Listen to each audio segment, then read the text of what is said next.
All right, good morning, good afternoon. If you're watching this video, that's because you either missed a couple days, week 2, or you just want to review the stuff that we learned week 20. So it was like, I guess the dates are January 17th through the 21st this week. I apologize in advance if you guys see anything. I have Invisalign on, so sometimes I have a lisp or accidentally spit a little. I'm sorry. So we are learning how to solve systems of equations by graphing. Last week we learned elimination. I assumed you guys knew graphing, but I decided to go back to it because this is going to be a part of your mini assessment next week, week 21. So it's very important that you know how to do this for Algebra 1 and also Algebra 2 and for life, because we're always dealing with rates and where to break even and stuff like that. So let's just get to it. We learned about y equals mx plus b a long time ago. That's called the slope-intercept form, because if you have an equation in y equals mx plus b form, it's ready to graph because you have the slope and you have the y-intercept. And A and B, these examples, already have it in that form. They have it in that point-intercept form. You have the slope, which is the number in front of x, and you have the y-intercept, which is that plus b or minus b.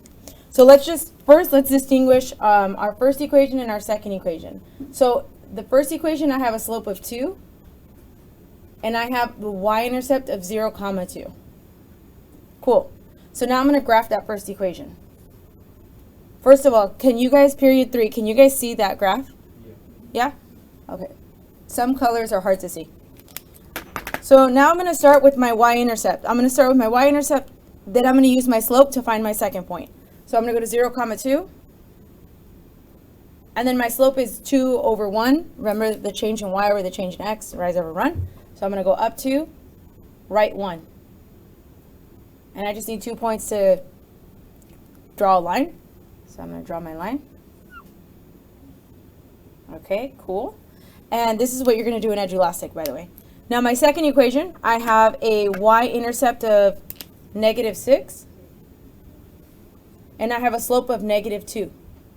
And I'm going to put the negative on the top number, and I'm just going to put a 1 under it so I know the change in y over the change in x. So now again, I'm going to start with my y-intercept first, and I'm going to go to 0, -6. 1, 2, 3, 4, 5, 6. That's -6. And my slope tells me to go down 2, right 1. Down 2, right 1. And I'm going to connect that. And where these two lines intersect, that's the solution. So that's where it's x and y are true for both of those lines. This is the only point for x and y that's true for both of those equations simultaneously at the same time.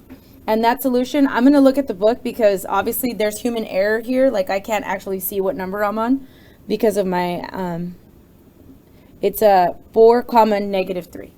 So I was just a little off on my graph, but I know that that is going to be 4, -3.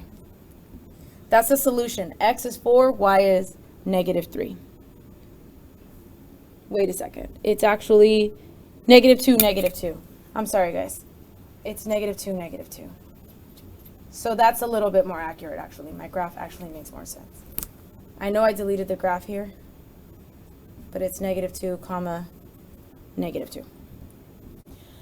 Okay, so now we have B. We have y equals 1/3 x minus 2. So we have our y-intercept, which is 0, -2, and our slope, which is 1/3.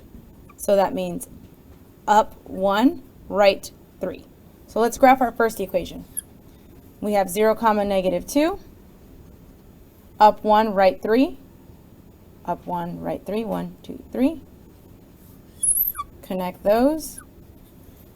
I'm trying to draw a straight line, but I know it's tilted. Now our next equation, we have 0, 2, and we have a slope of -1 over 1. So that means down 1, right 1. 0, 2 is here. Down 1, right 1 is here. Let's connect those. And it looks like our point of intersection is 3, -1. That seems reasonable.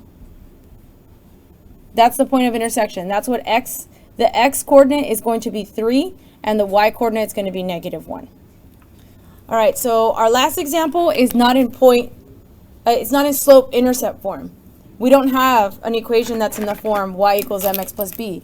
But we can make it, we can manipulate the equation to look like y equals mx plus b so that it's graph ready. So let's start off with the first equation. So the first equation, we have 3x plus 2y equals 6. I want to isolate the y, so I'm going to get rid of that 3x on the left, move it to the opposite side. And by doing that, I'm subtracting 3x from both sides. It cancels on the left. I have 2y equals negative 3x plus 6. The reason I put negative 3x before 6 is because I want to keep my order of my slope-intercept form. Now I want to get y by itself, so I'm going to divide out this 2 to everything.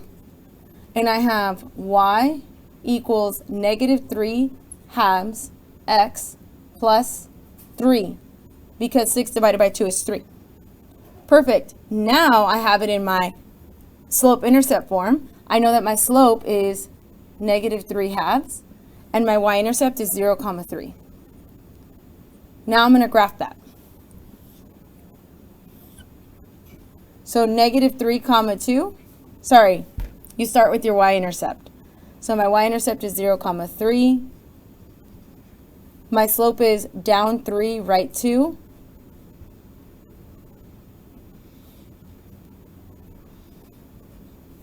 And then my second equation is x minus y equals negative 3. I'm going to subtract x from both sides because I'm trying to get it in this form up here. So I have negative y equals negative x minus 3. And that negative 1 has to get divided out.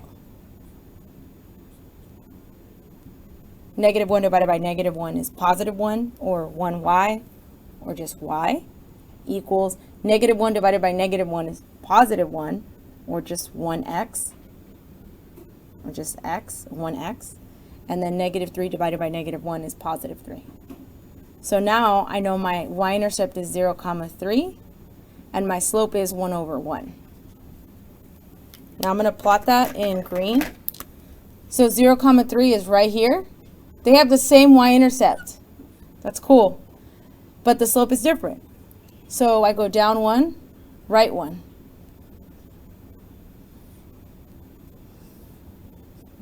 So it seems like their point of intersection, the point where they intersect, is 0, 3, because they both go through 0, 3. I'm just going to confirm that, and yeah. So the solution is 0, 3, because they both go through that same y-intercept. So x is going to be 0, y is going to be 3.